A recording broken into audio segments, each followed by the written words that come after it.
Առնվազն $10 միլիարդ կապիտալիզացիայով ընկերություններից նախորդ շաբաթ ամենամեծ աճը գրանցել է Bloom Energy Corporation-ը։ Էներգագեներատորների արտադրությամբ զբաղվող ընկերության բաժնետոմսերը մեկ շաբաթում աճել են 28.3%-ով։ Հաջորդը Հարավային Կորեայում էլեկտրաէներգիայի առաջատար արտադրող Korea Electric Power ընկերությունն է 22.3% աճով։ Եռյակը եզրափակում է գյուղատնտեսական և սննդի արդյունաբերության ոլորտում գործող Bunge Global ընկերությունը 27% աճով։ Անցած շաբաթ ամենամեծ կորուստը գրանցած խոշոր կապիտալիզացիայով ընկերությունների եռյակը բացում է տվյալների կենտրոնների չիպերի նախագծմամբ զբաղվող Astera Labs-ը, որի բաժնետոմսերը մեկ շաբաթում նվազել են 22.5%-ով։ Հաջորդը անպային հաշվարկների լուծումներով զբաղվող Nebius Group-ն է 12.4% անկումով։ Եռյակը եզրափակում է ռազմական տեխնոլոգիաների և պաշտպանական համակարգերի մատակարար Kratos Defense and Security Solutions-ը 12.1% անկումով։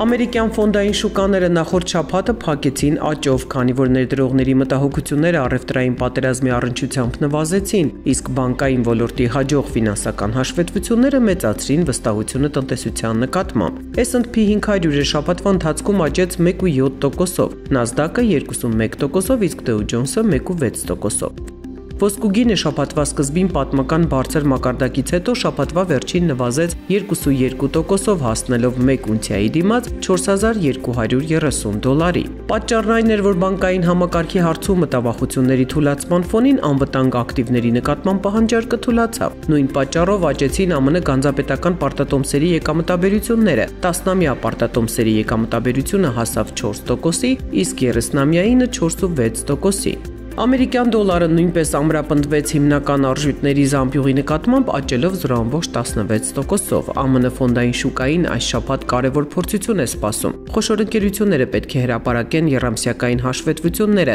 Սեպտեմբերի սպառողական գների ինդեքսը կհրապարակվի ուրբաթ 9 օր ուշացումով։ Սրանցից է կախված լինելու, թե դաշնային պահուստային համակարգը վերաֆինանսավորման տոկոսադրույքի հարցում ինչ որոշում կկայացնի առաջիկա նիստին։ Վերլուծաբանները կանխատեսում են, որ տոկոսադրույքը կնվազեցվի 0.25%-ային կետով։ Համաշխարհային բաժնետոմսերի ֆոնդերը անցած շաբաթ $2.17 միլիարդ ներդրում են ապահովել, գրանցելով ներհոսքի 4-րդ շաբաթն անընդմեջ։ Պարտատոմսերի ֆոնդեր ներհոսքը դանդաղել է հասնելով մոտ $8 միլիարդ, սակայն պետական պարտատոմսերի պահանջարկը մեծացել է, հասնելով վերջին 5 ամիսների ամենաբարձր մակարդակին։ Ներդրողները $6.7 միլիարդ են դուրս բերել դրամական ֆոնդերից, մինչդեռ ոսկու ֆոնդերը գրանցել են $2.8 միլիարդ աճ։ Ray-Ban բրենդի արտադրող Essilor Luxottica ընկերության բաժնետոմսերը աճել են 14%-ով հասնելով պատմական առավելագույնին, ինչի արդյունքում ընկերության շուկայական արժեքը ավելացել է $20 միլիարդով։ Սա տեղի է ունեցել Meta Platforms-ի հետ համատեղ մշակված արհեստական բանականությամբ Ray-Ban Meta ակնոցների մեծ պահանջարկի շնորհիվ։ Վերլուծաբանները կանխատեսում են, որ մինչև 2035 թվականը ընկերությունը կվաճառի մոտ 60 միլիոն խելացի ակնոց։ Տեղագործական Novo Nordisk ընկերության բաժնետոմսերի գները նվազել են այն բանից հետո, երբ ԱՄՆ նախագահ Դոնալդ Թրամփը հայտարարել է, որ ընկերության հայտնի Ozempic դեղամիջոցի գները պետք է շատ ավելի ցածր լինեն՝ $150 ներկայիս $1000 փոխարեն։ Novo-ի բաժնետոմսերը նվազել են 6.3%-ով, Lilly-ինը ավելի քան 3%-ով, իսկ Zealand Pharma-ինը 7%-ով։ Ներդրողները մտավախություն ունեն, որ ԱՄՆ գնային նոր քաղաքականությունը կարող է նվազեցնել քաշի իջեցման և շաքարային դիաբետի դեմ արտադրողների շահույթը։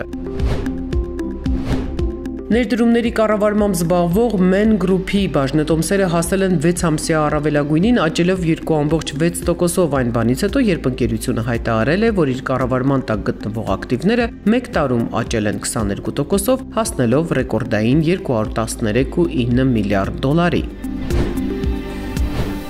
Oracle հայտարարել է, որ իր անպային ենթակառուցվածքի եկամուտները 2030 ֆինանսական տարում կհասնեն $166 միլիարդ, կազմելով ընկերության ընդհանուր վաճառքների մոտ 75%-ը։ Oracle-ը ակնկալում է $225 միլիարդ ընդհանուր եկամուտ և մեկ բաժնետոմսի հաշվով $21 շահույթ, ինչը գերազանցում է վերլուծաբանների սպասելիքները։ Հայտարարությունից հետո Oracle-ի բաժնետոմսերը աճել են 3%-ով, սակայն հետագա առևտրի ընթացքում նվազել են մոտ 2%-ով։ 2025 թվականի հոկտեմբերի 14-ին Հայաստանի արժեթղթերի շուկայում տեղաբաշխվել է 19.4 միլիարդ դրամի պետական պարտատոմս, որոնք մարվելու են 2054 թվականի հոկտեմբերի 29-ին։ Հրապարակային աճուրդը ունեցել է 4 մասնակից, որոնց կողմից ներկայացված առաջարկությունների ընդհանուր ծավալը կազմել է 26.9 միլիարդ դրամ։ Տեղաբաշխված պետական պարտատոմսերի միջին կշռված գինը կազմել է 92.6 դրամ, իսկ եկամտաբերությունը 9.9%։ 2025 թվականի հոկտեմբերի 20-ին Հայաստանի արժեթղթերի շուկայում տեղաբաշխվել է 5 միլիարդ դրամի պետական պարտատոմս, որոնք մարվելու են 2026 թվականի օգոստոսի 3-ին։ Հրապարակային աճուրդը ունեցել է 4 մասնակից, որոնց կողմից ներկայացված առաջարկությունների ընդհանուր ծավալը կազմել է 15.4 միլիարդ դրամ։ Տեղաբաշխված պետական պարտատոմսերի միջին կշռված գինը կազմել է 94 դրամ, իսկ եկամտաբերությունը 7.8%։ ԱՄՆ բյուջեի դեֆիցիտը 2025 հարկային տարվա ընթացքում նվազել է 41 միլիարդ դոլարով, հասնելով 1.8 տրիլիոնի։ Սա պայմանավորված է նախագահ Դոնալդ Թրամփի սահմանած նոր մաքսատուրքերի շնորհիվ գրանցված եկամուտների աճով եւ կրթության ոլորտի ծախսերի կրճատմամբ։ Մաքսային մուտքերը հասել են ռեկորդային 195 միլիարդ դոլարի, նախորդ տարվա համեմատ ավելանալով 118 միլիարդով։ Ընդհանուր բյուջետային եկամուտները կազմել են ավելի քան 5 տրիլիոն դոլար, 6%-ով ավելի, իսկ ծախսերը 7 տրիլիոն, նախորդ տարվա համեմատ 4%-ով ավելի։ Հետաքրքրված եք ներդրումներով, բացահայտեք դրանց հնարավորությունները Apricot Capital-ի հետ։ Apricot Capital-ը վերահսկվում է Հայաստանի Հանրապետության Կենտրոնական բանկի կողմից։